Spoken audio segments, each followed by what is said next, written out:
All right. Happy Friday, everyone. And we are back with another episode of Learning Tech Talks, where we are continually exploring the landscape of learning technology while cutting through the fluff to help you do digital learning right. So today I'm joined by some familiar faces. I've got David James and Ben Muzzell from Looop, and we're talking about the evolving role of and the future of the LMS, I guess would be the best way to frame it up. We'll also hear how Looop is actually what you're doing about it with the platform you've designed. So if you are joining us live, go ahead, give us a thumbs up, share the post, tag in somebody who would enjoy the conversation while we're getting started. And while you're at it, if you would, comment in and let us know where you're joining from. I am in my usual place here in Waukesha, Wisconsin. Beautiful day, getting ready to kick off the weekend. How about let's go round robin. So we'll start with Ben. Ben, where are you? I'm in the Midlands of the UK at the moment, sweltering. Okay. All right. And David?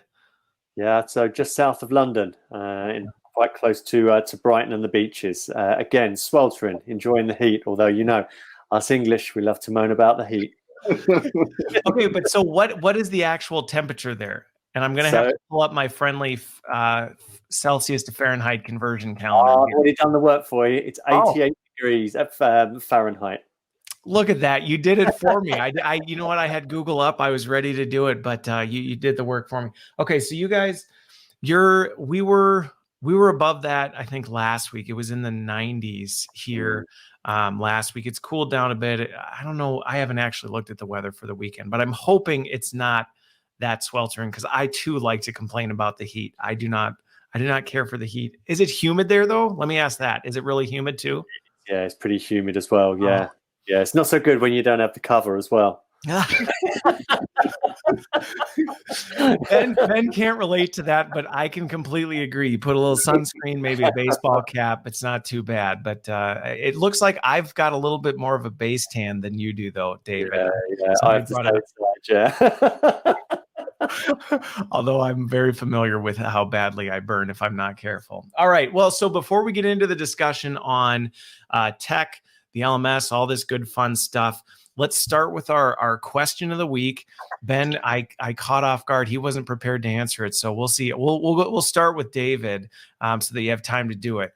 And everybody else, play along with this one and comment in and share your answer. But David, with your background coming from Disney and the fact Loop reminds me of Loop-de-Loop, the question is, what is your favorite theme park ride? And you don't have to be specific. If it is a very specific ride, you can do that. If it's in general, I will accept that as an answer as well. Well, as you said, I was very fortunate to work at Disney, and we had events at the parks. So I did have private access to the parks when I worked there. But there is nothing quite like doing a roller coaster with a fearless 5-year-old. So I would say it doesn't matter what the roller coaster is. My 5-year-old, well, she's 6. She's just 6 now. Okay. She's fearless, and she will be screaming and enjoying it. No, I freak out. I freak out next to her, and she's fearless. So yeah, whatever I'm riding on with her, but it's got to be a roller coaster. Okay, roller coaster. I can't believe your 6-year-old is. I mean, like a lot of times they think it's cool, and then you put them in the seat, and the thing takes off, and it's chaos. Wow. Okay. All right. That's pretty awesome. All right. How about you, Ben? You've had a little extra time now, and you said it's been a while since you've been to a theme park. But what's yours? Yeah, you're too kind giving me that extra time to think about it because I haven't been to many. But Luna Park in Melbourne, St Kilda, and it must have been about 10 or 11, and there's a ride called the Gravitron. That's just a disc that spins around. So you sit on the ends of the walls, and as it's spinning around, you can actually turn upside down. And we thought that was absolutely brilliant at 10 or 11 years old. And, didn't listen to the warnings that it was slowing down, and we all fell on our heads when it slowed down.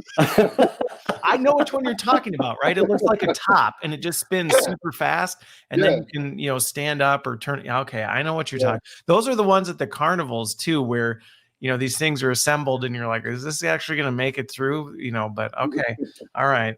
So for mine, I don't know that I have a specific one. I would probably join your 6-year-old on the roller coaster, David. I would be right there alongside. But for me, anything that will drop me from ridiculous heights at rapid rates of speed. So if it's, a ripcord, if it's one of those plunges, if it's a flume, I'm all in on that. Or if it zips me in all sorts of circles and things like that, I will be all over it. My kids are not brave like yours, David. And I'm always the one like, who wants to come with daddy? And they're like, no way, we're staying here. So people always said too, as you get older, it's harder. You start to feel more dizzy. I have not experienced that. I have not experienced that. Spin my head around, and I'm still good to go. So, okay. Well, we got somebody who added water slides. You know what? That would qualify as a high dip for me. The one thing though, I don't. This is a complete sidetrack. But those water slides that go straight down. Have you ever done one of those? Yeah. Those are terrifying because you actually lift off the slide. And I've actually felt like I was going to shoot off at Atlantis in the Caribbean or something like that. I went down the biggest one in the world. And that actually did make me a little bit nervous. I'm not sure if it was the height or the fact I was worried my swim trunks were going to come off too. Either way, it was fun. All right.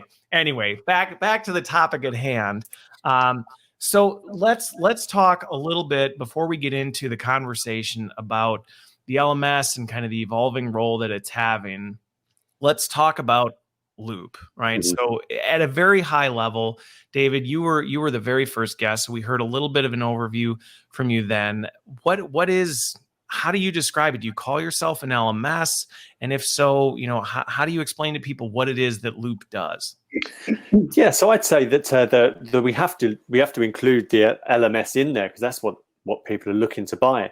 Okay. But it's beyond that. We describe ourselves, and you've got to excuse the jargon, but we're specific for a reason. We'd say we're the first human-centered digital stack for learning, and it's a stack because we combine what you expect from an LMS meets a marketing engine. And we don't mean daily digest or weekly digest of content. We mean the smarts that go into marketing with automation layer built in. So there's so much more that we do apart from just the management of the learning. But we start from where the learning professional is, the person who wants to know about it, and then we bring them on the journey. But but we consider it more of a stack. Wouldn't you say, Ben? Totally agree with you, David.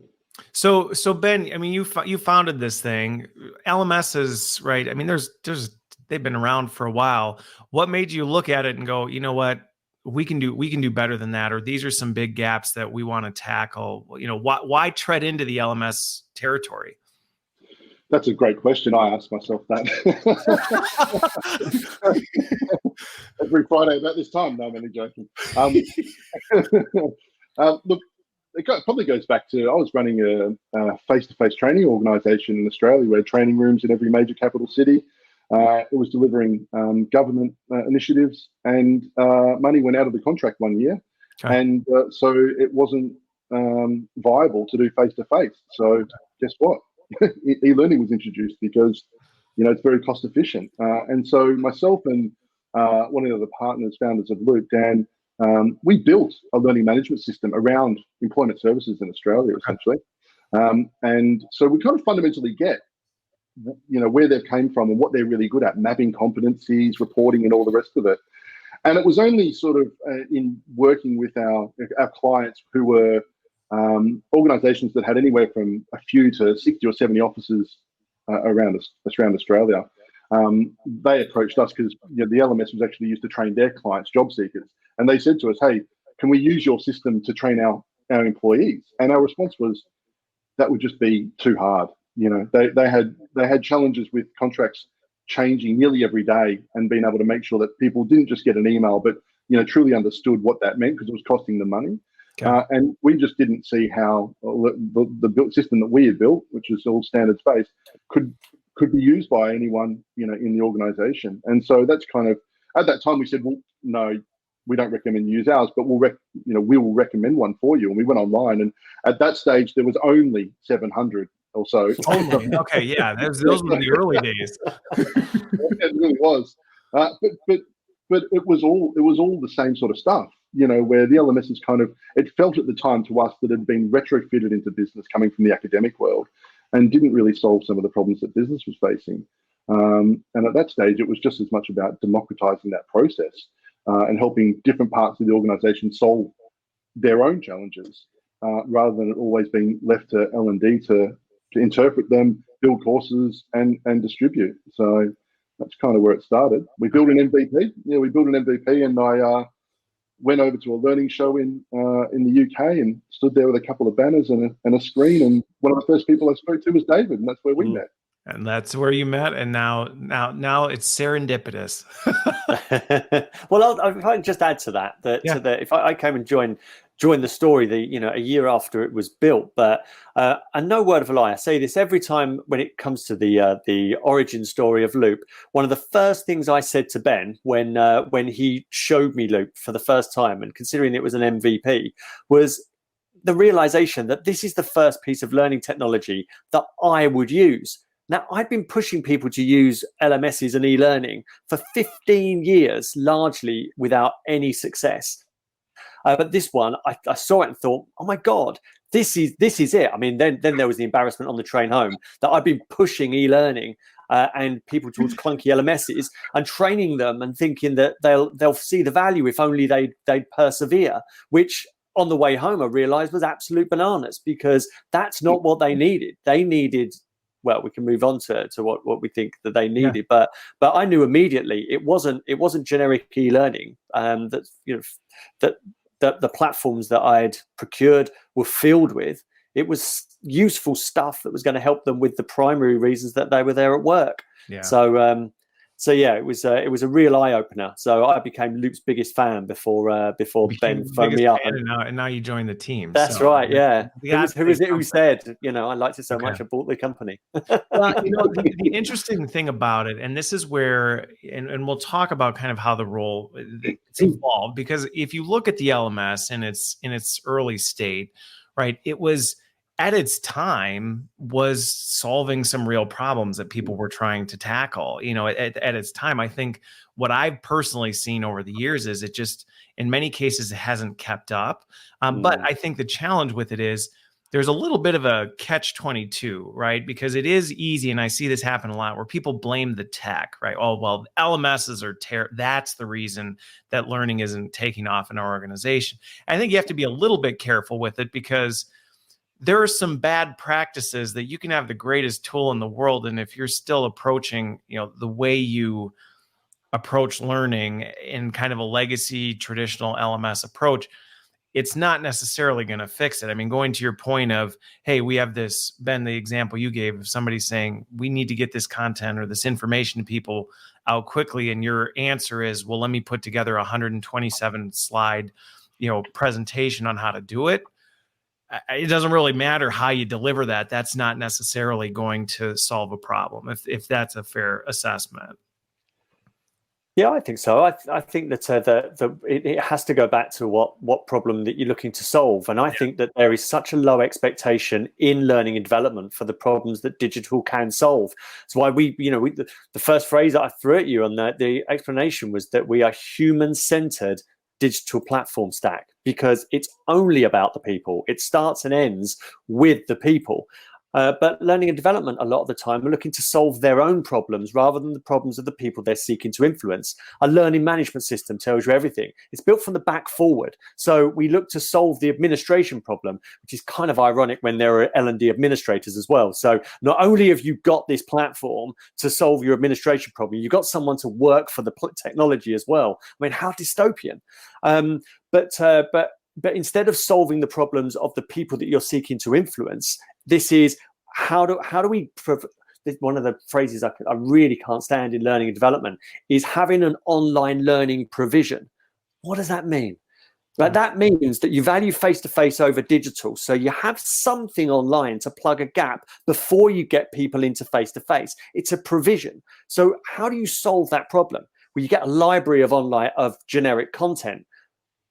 Again, whose problem are you solving here? This is L&D's problem that's being solved, not the end user who we all know if you went to Google, you're going to get that it's more predictably reliable than a lot of LMS searches. And then it comes down to, but there's quality, this, that, and the other. And Man, I've looked under the bonnet of a lot of LMSs and a lot of generic content. I can tell you that Google wins hands down. That's not the problem that people are trying to solve in their organization.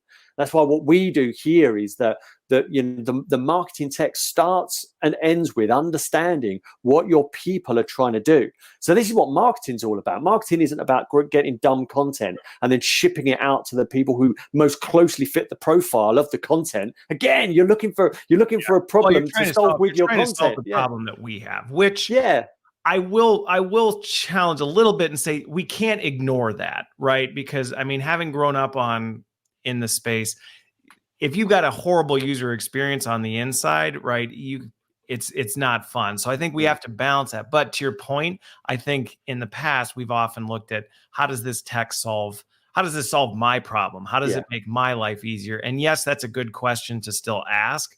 But if that's the core of what you're trying to do, that's where I would say absolutely you're missing the mark. And so I want to talk about this marketing thing. Yeah, Toby brings this up, and I would agree with this. I don't think anybody ever Googles e-learning. Never. They Google the answer to what they're looking for, which is really what we're trying to get to as a performance enablement group, is to say, what do people need? What do they want? And how do we get it to them? But let's talk about this marketing thing, because there's a lot of talk about, I've had lots of conversations, and you hear about L&D needs to learn to be more like marketing, or learn from the journey marketing's been on. And I agree. I think sometimes that gets misinterpreted as we need to get better at having a cool brand, or we need to, come up with some cool branding for what we do. That's not, to me, what I take it as when we say we need to get better for marketing. So what are some of these marketing capabilities that you've adopted and adapted into the platform where you said, hey, we actually can behave a little bit more like marketing? Cool. So if I could just start up here, and then Ben, if I can hand over for you for some of the nuts and bolts. So you're absolutely right. On the marketing side, this isn't looking for ways to market what we already have. It is about understanding the people that you're seeking to influence. So there's got to be a reason at the outset. Why are you looking to influence those people? And some of them are really obvious. You're looking to influence new starters because they don't know your organization and they don't know what to do. Trying to influence new managers because they've just taken a career change and they don't know what to do. So but you have to start with and understand the people that you're seeking to influence. Then what you can do is you can give them useful stuff. You might want to give them some generic stuff. We would always advocate, have a conversation, understand what it is that they are trying to do and what you're trying to help them with, and then understand the data. First of all, I mean, you add in data user insights, so you give them some stuff, minimum valuable product, to see if you can make a meaningful difference. Start a dialogue, because if you can get to people when they are keenly experiencing challenging situations, then they're willing to engage.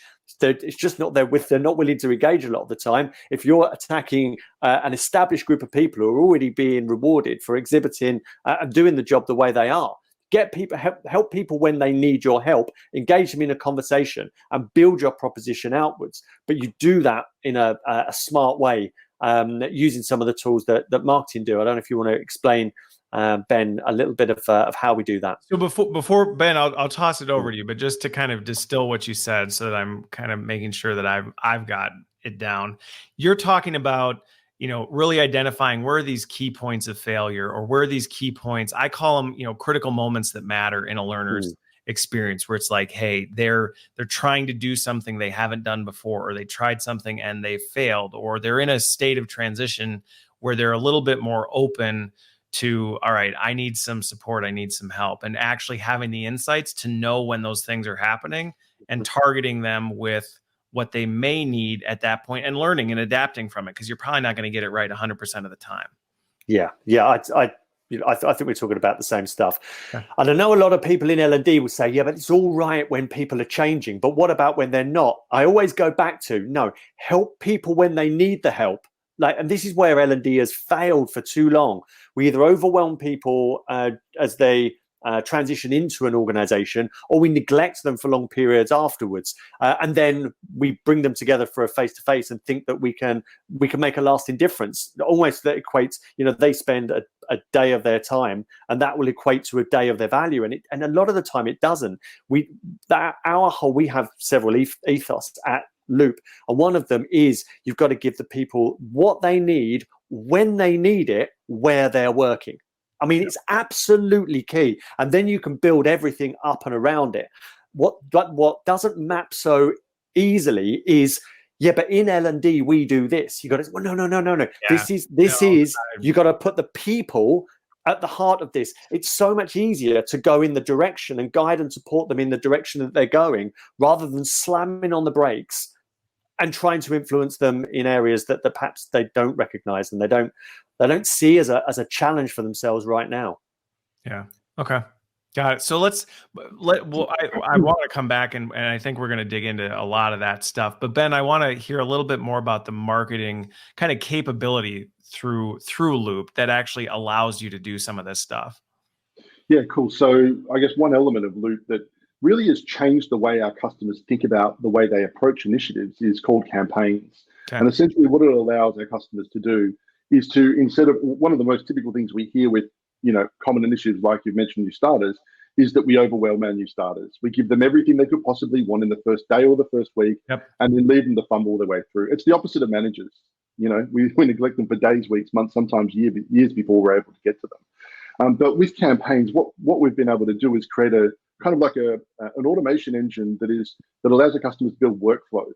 Okay. And essentially what it means is that we can wireframe out what an experience for onboarding should look like without the worry of the limitations of technology. And so if you go back to the fundamentals of tapping into their concerns as they're happening, so day one, how do I get my tech set up?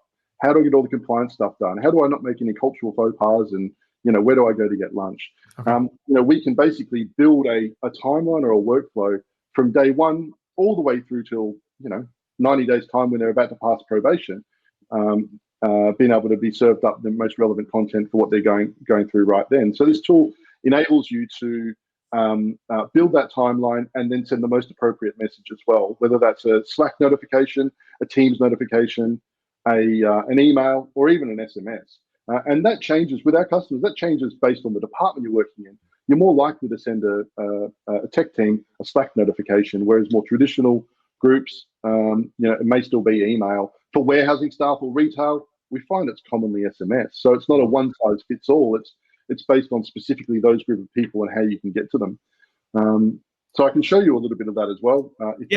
And as you're pulling that up, I think that addresses one of Janine's questions, which is, right, what does that look like for frontline workers or like in a warehouse? So it's actually adapting, because going back to your point of you're reaching your audience where they are, you're saying, well, it depends. Like where is the learner? If they're on a warehouse floor, they aren't sitting in front of a computer where reading an email is necessarily the right modality to reach them, but a text message may be. Now, is that the notification to tell them they need to go do something, or are they actually engaging with the stuff through that?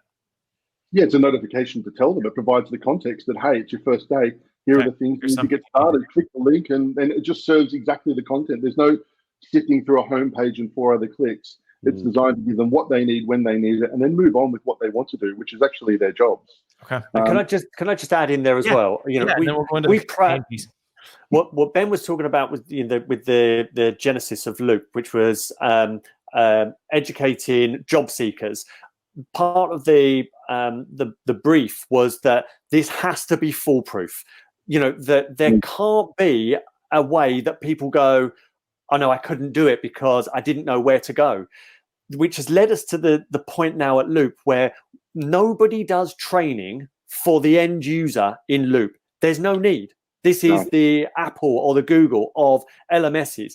We always advocate, don't do any training. What you do is, if you've got your campaigns and you send people through, first of all, registering is the easiest thing in the world, and it just takes you straight through every time. It is, while secure, it is easy, and we pride ourselves. We're awarded for UX for our many sites. But that has to be a premise for us, that you can't be training people to be using the platform creating friction, as this is titled, this Right. conversation. It's got to be frictionless to get people through, and those ways that we are getting to people where they're working is part of that experience for them. So as we dig into the campaign piece, what we're really hitting on is the fact that, you know, if you're, and I think it goes back to what you said in the beginning, which is all around kind of the human-centered design of this. You're looking at the behavior of how a person is, which the behavior of a person isn't, hey, I think I'm going to go to the LMS and I'm going to go sign up for something, or even I got an email, now I need to remember that I need to go do these things and make sure I do all this other stuff. It's more, hey, here's a thing you need to do because I know you need it right now, and seamlessly from that, it's just pushing you through it. You know, LMSs talk about guaranteeing, talking about engagement and how much engagement you get. I know no better way of guaranteeing engagement than tapping into the concerns of people right when they need it. Right. You know, there's no need for any sort of gimmicks or trickery at that point, because they have the concern and you're there to support them. So, okay. And that's why take a look at it. Yeah, go ahead, David. No. All I was going to say, I can add this afterwards, because I was going to take us off to a different perfect. part. Well, don't take us down a rabbit hole now. Let's talk about these campaigns. Okay, cool. So without giving you the full tour of campaigns, we allow you to essentially define an audience, and that can be very, very specific. So it's by user credentials, any user credentials that can be pulled in off your HR systems, Microsoft, Google, whatever else you like. You know, we have integrations for all of that. So it can be based on who you are, or it can be based on what you have or have not done as well. Right. So there's many different ways that trigger these campaigns, and campaigns can be fixed date and time, so for things like change projects, or they can be relative. So anytime someone becomes a new starter, automatically this is going to happen, which gives L&D the ability to kind of get off the hamster wheel of all the repetitive work. One of our people that works in, I guess, you know, what we would call sales, we don't really have salespeople, everyone's worked in kind of L&D. When she was actually a customer of ours, and when we showed her campaigns, her comment was, "That's 80% of my day taken care of." Then she was an L&D coordinator. That was just the repetition. So you can define an audience, be very, very specific, because the more specific you are to say, you look like this, smell like this, you've got this problem, here's the solution for you, then the better the result you're going to get. So you define the audience, you build out all the actions, which are combinations, as I mentioned, banners on home pages, which is like display advertising, emails, Slack notifications, team notifications, or SMS are the options that we've got at the moment. And essentially you build out that string. What comes off the back of that, as that flows, is the data that helps you understand not just the traditional, from an LMS perspective, what are people doing, what modules are there, but are they even engaging in our comms? We learnt this working with a customer a couple of years ago, where they were trying to influence, I think it was about 3,000 managers. And so, you know, we had built great resources in Loop. They user acceptance tested it with about a dozen people. And when they wanted to go the extra step to truly understand the comms metric, they used a separate tool.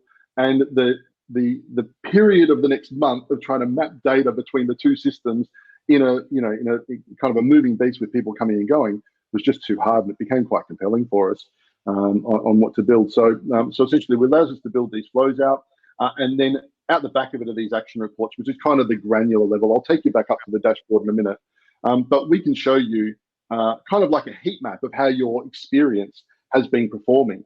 And so here you can see that I'm the only one that's actually done everything. David, I can see that you're David's got some behind weekend. And so for new starters, just an example we whipped up this morning. First thing we're going to do is show a banner. So if people do end up on the homepage, you can be signposted, "Hey, welcome to the organization. It's day 1 or day 2, and so on." So is this the heat map? Just to ask a clarifying question here, the heat map of what you're seeing here is the heat or engagement of the actual campaign. So you're architecting almost this marketing campaign in many regards of like, this is what people need. And then that's the actual, hey, how have they engaged with the actual campaign versus, I guess, the kind of traditional, we assign this out and we can see this many people did it. Yeah, that's right. It brings the marketing metric and the learning metric together to give you a true view, because when organizations are trying to influence vast groups of people, say 20,000 people, and the only metric you can rely on is have they done the learning, then what are you gonna do with the 30% laggards? You know, well, if you you always get the answer. Well, I never got the email. I didn't know it was there. And in many regards, sometimes you're like, well, I don't really have an answer for that. yeah, well, David, if you say that, you're cooked because I can see it. David's busted. David didn't read the email is what happened. He's opened it and he hasn't. Well, but it could be that he doesn't like the content. It's not tapping into his concern. Yeah, right. Yeah, right. It's not always a punitive. It's not always a punitive thing to say, "Oh, well, he did something wrong." Yeah, and the power of this is that for in my own defense, it's not mandatory, and this is the power of it. That when you're not making content mandatory, you need to know where it's working and where it's not. Where people are thinking, "No, I won't do that." I mean, why are people telling you've created this valuable stuff and they're not engaging? So where are they not experiencing the value? Is it at your comms? Is it with, are you not solving a problem? I mean, there's loads in here, and Ben will move on to user insights because that's a key part. We're not delivering content at people. We're engaging in an ongoing dialogue with people so that we can help them with what they're not able to do efficiently. Yeah. Well, and it gets back to the point that we were talking about before, is how is this actually enabling us to be more like marketing? And I can see in that sense, that's what it's doing, because it's looking at it more holistically than just the learning object, right? Here's the thing we want people to do. Well, no, that's not necessarily the only problem we're trying to solve, because only having that data doesn't necessarily tell us a whole lot about user behavior. Mm-hmm. Yeah, and it paints a picture to what to do next. We always aspire to help our customers do what to action next. So the ones that haven't done what you require, you can break that out. There's ones that have not even received your comms. Okay, do we pivot from an email to a text message, or a notification? Is it because we're not getting where they are, or is it like David? He's opened it and we're not tapping into concern. So there might be two separate actions for the people that are not complying. So we give you that visibility. So whether it's showing a banner, sending an email, sending a text message, or completing content, we give you that all in the heat map, in the granular actions. And the other thing that we've built at the start of this year, maybe a little bit earlier, that was probably what I've been most excited about as an addition to campaigns is the user insights tool. And why I felt that was so valuable is because beyond what we talk about, learning in the flow of work, getting to wherever people are, the world is not static. I mean, with what's going on at the moment, then it's never been clearer. There's something going on. I haven't been outside in a few months. One of the biggest challenges that we've had in L&D is to be able to get reliable data, large enough amounts of data. And for onboarding, it's left to one-to-one conversations or getting people at a room at the end of their induction and trying to understand what worked and what didn't. But if you're asking them about what was happening in their first week, they will often lack the concern or the memory to be able to tell you what the true challenge was. And so what we've added to campaigns is the ability to gather data insights in the workflow, if you want to call it that, but you can create experiences that give them information they need for the first week. But at 3 p.m. on Friday, you can go back to them and say, how are you feeling? Do you feel supported? What else do you need? Where are the gaps? In the context and the emotion of what I'm going through, so that L&D really can get to the gritty detail of what's going on out there to inform them about how you I guess, evolve your product and what to work on next without leaving your desk. Creating a feedback loop, if you will. See what I did there? But it does. I mean, the reality of this, Christopher, that aside from the learning needs analysis and the training needs analysis, which is largely a resource allocation exercise, which is our way in a lot of the time to speak with leaders and managers about what they want from their people. So that's our way in. We're not even speaking to the people. I mean, a lot of the time we are getting the requests from above. This gives you instant access, and not from a learning perspective, but we are scaffolding the work experience, which is people are expected to do a certain set of things, especially as they transition into and through an organization. They're expected to deliver a certain amount of results. So in the context in which they are experiencing the challenge and which we are providing the support, how are they getting on? I mean, what a wonderful, as you are keenly experiencing the challenges of transition, or expected to adapt, expected to perform differently or achieve more. How are you getting on? What else is missing? What else do you need? You're collecting those real-time insights that then inform the development of your solution, so that it continues to become more valuable over time. You're not. I mean, without blowing our own trumpet too much, but hey, this is a platform to help us to do that. Platform to do it. So just go for it. You know, when we were informed yesterday that one of our newer clients with their volunteers, 75% of their volunteers had been through the platform, and they're raving about this because they're new customers. They're not even being paid. So this is ridiculous. I mean, it all comes down to, right, forget your games, forget your game mechanics, forget any external bribe that brings people towards content that doesn't solve problems. Give people what they need when they need it in service of what they're trying to do. Hey, that's the holy grail. They'll engage in a conversation with you as well when you are really closely helping them with what they're trying to do and what they're not able to do efficiently, and then you'll get that better. I mean, it fundamentally changes the conversation that L&D is invited into, as well as barges into. So let me bring this one up though, because I think there's a little bit of it's always easy until you get into the trenches with it, because I think one of the comments or one of the questions that came up, and it's a relatively important one, is right. So what we've been talking about in terms of these campaigns, I completely agree with you. There are some of these points of failure. There are these things we know where it's like, we know what people are going to need. And again, we're going to learn from it because we're going to take some guesses. We're going to kind of figure what that out and pivot based on different things like that. But on the other end, you do have one, it's impossible to know everything that anybody could ever possibly need. And even if you did, sometimes there are just things people have a natural curiosity for, right? And they say, I just am curious, right? I just want to go explore something or learn something new. I will say people don't have that behavior as much as I think sometimes we'd like to think they do, that people are just sitting around sipping mojitos thinking, I want to learn something new. Like maybe I'm going to go look for something, but it does happen. And I think when you're looking to kind of create a pull culture versus just a push culture, you can't ignore it. So how do you tackle that one? Because it is a bit of a balancing act. So first of all, we're not saying either or. You know me, Christopher. I'm not a digital versus face-to-face or a this versus that. It is solving the real problems. And our approach, you can put your content in, and you can market it as well. So what we say to people who aren't so ready to engage in the solving real problems conversation is, right, let's get your content working for you. Let's get that into campaigns. Let's cut that, and so that you're getting it to the people who really need it, who you think really need it, and then we'll stick user insights on there so that we can have the conversations about what they need. Exactly, yeah, because not everybody's ready for this. So for a lot of organizations, they do have a learning provision or an online learning provision. But what we say is, let's get that working for you. And then we might move into, right, so your people are telling you that it's not content they need.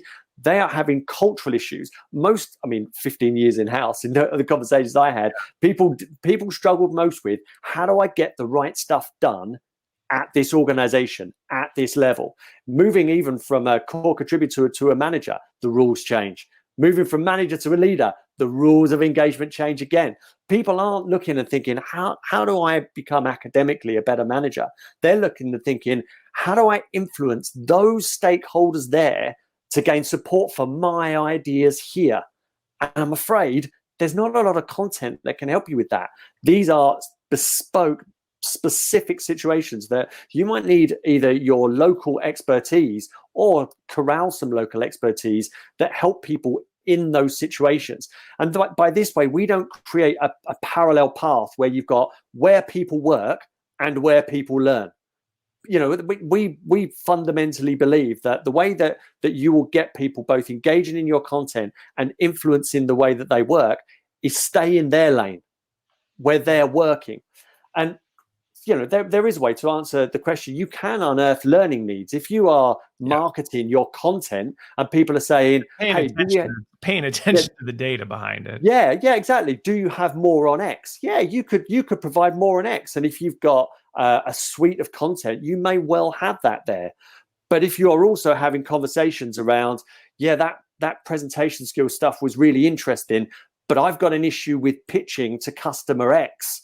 How do I help with that? Like, those are the questions that people are asking in the context of their work, and that you're able to address with bespoke resources, bespoke campaigns, and then look at how what you are doing is then having an effect. I mean, we'll show you on dashboards in a bit how you can actually set a business KPI against some of your initiatives as well, where you are solving a critical point of failure in your organization. So there is that, but it's a good clarification, because again, I wanted to make sure that, one, if that really is the sole approach, that we tackle that. But it sounds like, yes, you can take this kind of targeted, right? We know where we need to go. We know what we're doing with this.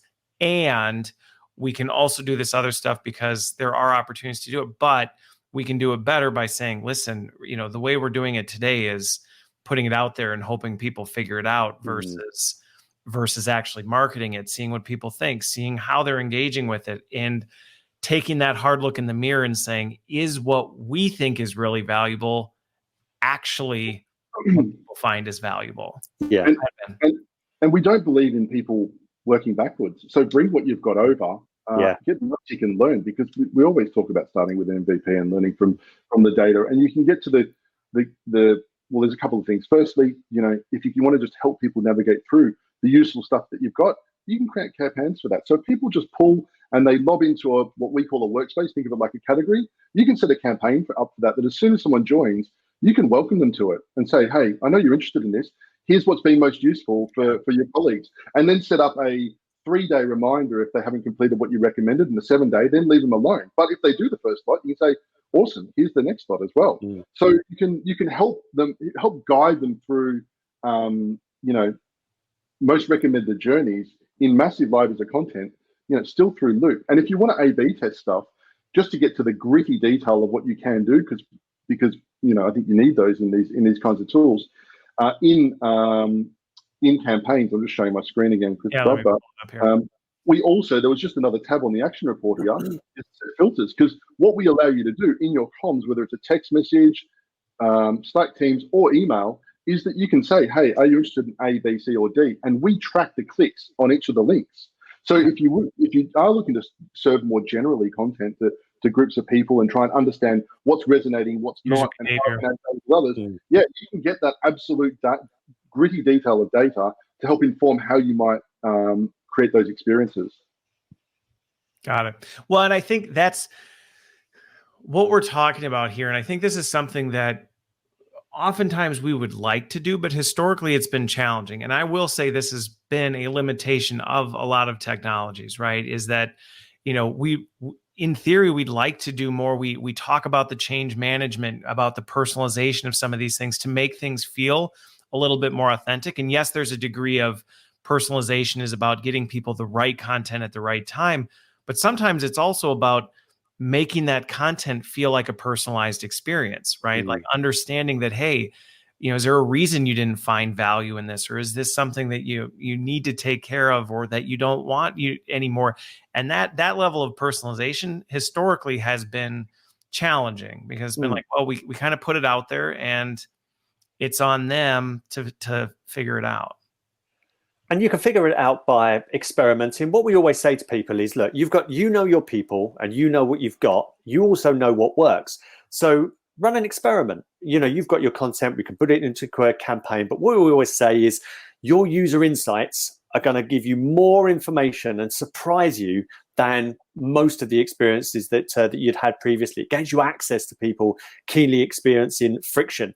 Ben's showing you the dashboard here on, if I could shamelessly plug my podcast, the Learning and Development Podcast. I had Gemma Patterson on, and she come from digital marketing into L&D, and she said on the podcast that it really surprised her. She's gone from digital marketing, where she's got a dashboard that shows her in relation to what they're trying to do, what the lay of the land is. And it's like having the lights on. She comes into L&D and all you've got is information on who's done your mandatory training and the 1 or 2 people rattling around in your LMS at any given time. But other than that, there's no data, there's no dashboard. So that's why we've been keen to switch the light on.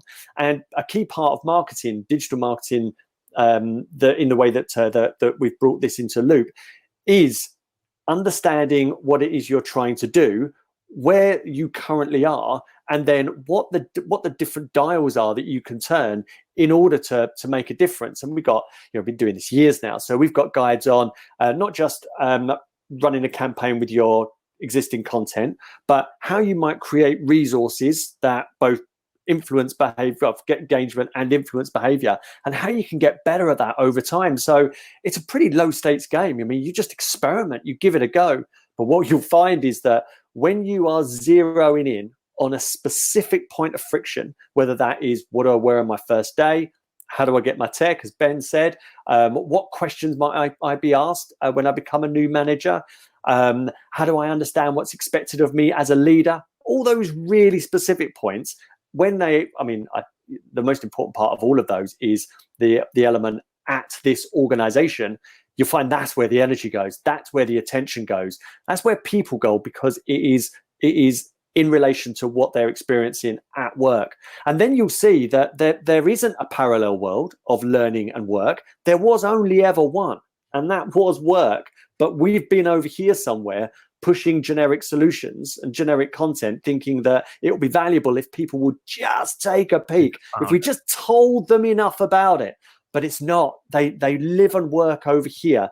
And so that's why if we can be in that world, and that's what we've tried to switch the light on for, and make it not just more effective, but easier for L&D to do that. You're not scrambling for an audience. You're not trying to bring people over to justify the expense on tech. You're making a real difference. Well, and I think, one of the questions that came up that you're getting at, it's a topic that, so one of the questions here was about, right? Yes. What some of the things we've been talking about are kind of procedural or, logistical, right? How do we automate? How do we make some of this stuff happen? And I often hear the comment or questions come up where it says, well, we're trying to build a learning culture, or we're trying to, build a culture of ongoing development. My challenge and kind of pushback to that is, you have one. I think so often we overlook the fact that people are learning all the time. I think sometimes where we miss it is we're trying to get them to learn the way we want them to learn, or what we want them to learn, instead of saying, no, that's not our role. Our role is not to turn them into, right, what we define as a learning culture. Our goal is to lean into the culture that exists and tap into it. So I think, you tell me if I'm wrong, but to this question of, yes, it's handling some of these logistical things, but have you seen where organizations have said, well, we don't have a learning culture, so this won't work? Or because of the fact you're leaning into the actual behaviors and culture that exists, it's really kind of unaffected by the existing culture, if you will? Yeah, this blows the conversation out of the water, because what you realize is that people are button up against challenges and unfamiliar situations all of the time, but they're not addressed in a way that is easily digestible in their organization, because either there's a program they need to attend and there may or may not be the help that they're looking for, and it's in weeks and months away, or it might be in e-learning content. It may or may not be in e-learning content for which they might have to do 20, 25, 45 minutes worth of learning to get to there. But what we are saying is that we stop burying it. And I think it's bringing need and solution closer together in a way that we experience on YouTube and on Google and that's as a user experience, not from a content experience, because Google and YouTube don't help you at all with the context of your organization. So what we're saying is that you're going to much more likely build the learning organization that you are trying to build if you understand what it is that your people are trying to do, and then capitalize on the unfamiliar situations and challenges they are actually facing, because you're able to build more bespoke solutions. And this scares the living daylights out of enterprises a lot of the time, when they think, but how do I do that? We've got tens of thousands, if not hundreds of thousands of people, thinking, right, so stop thinking of topics and start thinking of people. Start thinking of roles. Yeah. Where's your critical point of failure? When you start looking at roles, you realize that there's a lot less. I think you sometimes far less. Yeah, we give, because when you're looking at a topic, you're looking to build it from the foundations and then try to include plenty of if not that, then this, and trying to make it a complete academic solution. Whereas when you're looking at people and you're simply looking at what is it that they're trying to do in the context of their role and what are they not able to do efficiently, then you're trying to roll out a minimum valuable product to make the minimum valuable progress. You know, and if you're doing that and moving the dial, you need to do more of this and less of that. In terms of influence and behavior, that's how you get people engaged in your learning and development offering. Okay. But you know what I'm going to say as well? I think that there is an obsession with learning in our in our profession that I don't think you find in others. I see it akin to Spotify being obsessed by listening and the mechanics of listening. They're not. You know, like I think that what we lose sight of with learning is the context in which people are trying to get enough of the right stuff done to be recognized, to improve their prospects, and to do the right stuff and get the right results. And what we do is we have this oversimplified equation of learning equals performance or learning equals results. I'm afraid when you remove learning from the context, it means so little. And this is why Spotify don't talk about the mechanics of listening. They talk about solving the problems that their users are actually facing and making it a more friction-free experience. And of course, drawing people back to their platform. The more people come back, the more their organization wins. But what we got to think about is, what are we in organizations to do? And what's it going to take to help our organization via our people to win? And I'm afraid that sometimes when we talk too much about learning in a vacuum and creating learning cultures where it's about engaging in the learning products, I just wonder whether we're getting lost. You know, there's a real shortcut to getting engagement in your learning stuff. Well, and the whole in a vacuum piece is it's a tough topic to talk about, because I think sometimes, right, it challenges this whole identity of what we've created for so long. And I think that's where, you know, we have to address the fear of, hey, the role we play and really the value we add is different than I think what we've perceived it to be for a long time. And this is starting to come to light, that it's like, it's not that our role is less valuable. It's that the role we've set up of what we should be is actually not the role we were ever intended to do in an organization. So the question I'm curious about, though, as you look at this from a tech standpoint, so if we dive into this from a tech standpoint, how are organizations leveraging this? Because the reality is, right, there's a ton of tech in things, and going back to the point of, right, meeting people where they are, they're using all sorts of different tools, right? They're using Slack, they're using Teams, they're using Salesforce, they're using these other things, and that's where the work is happening. And I think sometimes how we try and integrate isn't really an integration, or we're trying to create a new place that people have to kind of go to. So how does Loop work with that, or how are organizations tapping Loop into that, instead of saying, we've created the new thing that you also have to stack on top of all the other things you're doing? How are you blending that in? Should we go for that, Ben? Yeah, absolutely. So I think, you know, one of our aspirations is to almost be invisible. You know, and we really prided ourselves, you know, way back when we were really focusing on the way the platform performed and looked before we had a lot of this technology, that users would comment on the content itself and never mention the platform. They could get in and they could just find what they want. Our user acceptance testing was not, you know, here's a list of things to do, tell us whether you enjoy it. It's literally all the time.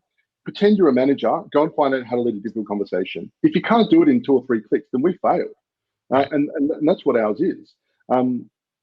So as far as, you know, how do we exist? Well, my background before learning was actually working for one of Microsoft's largest UC partners in Asia Pac.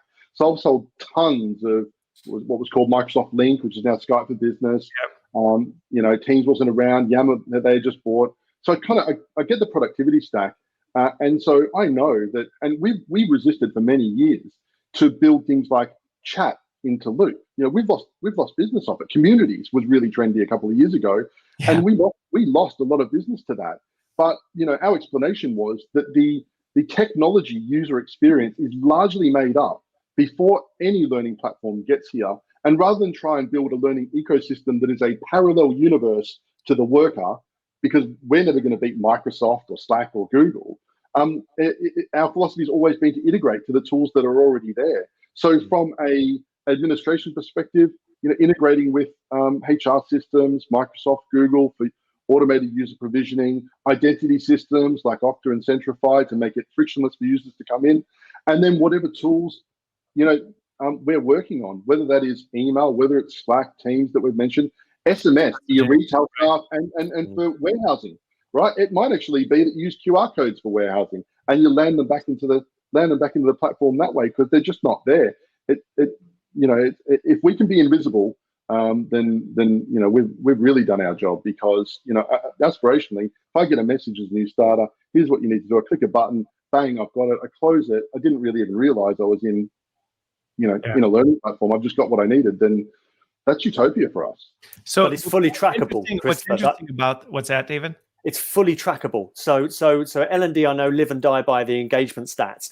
By integrating with these tools, you don't lose those, but you gain all of the stats to say as far as usage is concerned. But all of those links you use show how people got to your content. So you even learn about the channels that are going to be more effective and where people are picking that up. So again, using the marketing nous rather than just the traditional learning metrics. Well, and what I was going to say is, so from my end, and I've been doing this a long time, and one of the things that I think is a lesson of the counterintuitive that I think sometimes leads people to resist this kind of approach of being more invisible as a function is this, well, but then what will people know that we matter? And we need to tell everybody that we matter. And we need to be out, making sure everybody knows. And really, when we're invisible and we have the data, we can tell a much more compelling story and actually show the value instead of talking about it and trying to convince everybody, look how valuable we are. Let me tell you how valuable we are. No, let me just show you because this is what we've done. And that's a performance discussion versus a snake oil salesman campaign to be like, look, I need more budget next year for this. But again, it requires a level of vulnerability and humility to say, this isn't about me. This isn't about us. This is about enabling the employees and enabling people in the organization to do that. And by doing that, we're creating value that can be quantified.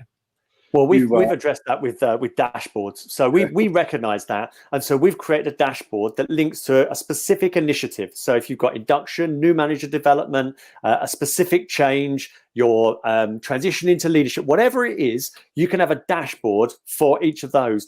Then the dashboard can be easily taken from L&D to the HR director. The HR director can look at it, say, I can get that. Can I take your laptop? And then show another stakeholder. So it actually speaks in the context of an initiative, the language of the business. You can add KPIs to show what difference that you are making. But in the absence of a KPI, you can still show both engagement stats, usage, and the path of your users to show that first of all, that the effort of the learning and development team and the investment in the platform is making a difference, but it doesn't need to be translated. And it's far above bums on seats, hours and days training. It's talking specifically to the problems that learning and development are number one, accountable for right now with those new manager development, induction and the like, but also in the context of any change. Like, does L&D make a valuable contribution to our organization? And consider that's going to be a more pressing question now in the next few years and months. And I think that we recognize with our clients, you consider they don't train their people to use the LMS anymore. They've got marketing to find out exactly how their content's being used, and automation to the extent that Sarah in our team now thought that she'd lose 80% of her work being a coordinator. And yet these L&D teams are achieving more. Right. Now that for me says the power of tech. Right. Well, and that to me right there is a great summation of why some of these things that, and I think we talked about at the time I was on your podcast, David, right? The whole Stockholm syndrome of L&D, where we're holding on to things that we think are actually better or enabling us to do things or making us valuable. And really, it's much better on the other side, but you have to be willing to take the risk and jump through it and say, no, and once you go out, you don't come back. But sometimes it's that willingness to take the risk and say, hey, this may not be what I'm always done. This may not be what I'm comfortable with, but let's give it a shot. And what's the worst that happens? Mm. So, well, this has been fantastic. It was great having you back. It looks like, the platform itself has evolved pretty significantly, even since we talked 9 months ago. So I appreciate you two making the time and one, showing people what is possible through Loop, but also talking about, we demystified a little bit this whole concept of how does marketing or learning need to act more like marketing. And I think, right, the data and insights and user behavior pieces are a critical element that we can't overlook. So appreciate the time. Happy Friday. Thanks everybody for tuning in. Glad to be here, and or hope you enjoyed it and got something out of it. Thanks, David and Ben, for joining me. Thank you. Thanks, Christopher. All right. Have a good one.